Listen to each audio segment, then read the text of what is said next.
Ryan, saan naitala ang pinakamaraming nasawi at ilan ang kasalukuyang apektado ng pinagsamang sama ng panahon?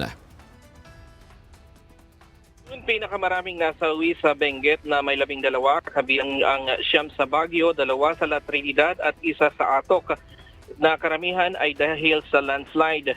Sa Rizal, 4 ang nasawi habang 3 naman sa Batangas. Kabilang sa mga dahilan ng pagkasawi, ang pagguho ng lupa, pagkalunod, pagkakuryente at nadaganan ng puno. Samantala, 15 ang nasugatan, kabilang ang 12 sa Benguet.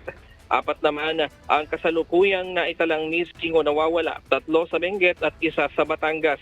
Higit 2.2 milyon na tao ang apektado June ng pinagsamang epekto ng mga bagyo at habagat sa ilang rehiyon sa bansa. Umabot sa 646,676 na pamilya o mahigit 2.2 milyong individual ang apektado, habang nasa mahigit 94,000 na katao ang kasalukuyang nasa mga evacuation centers.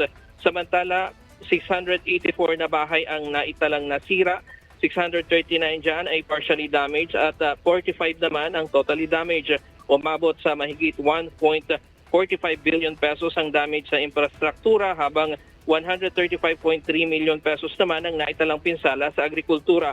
Sa kabuuan, nasa 73.5 million pesos ang halaga ng ayuda na naipagkaloob na ng pamahalaan sa mga apektadong komunidad. Patuloy naman ang minomonitor ng mga otoridad ang mga lugar na mataas ang panganib sa pagguho ng lupa, pagbaha at malakas na agos ng tubig. At yan muna ang latest mula dito sa Camp Aguinaldo sa Quezon City. Balik sa iyo, June.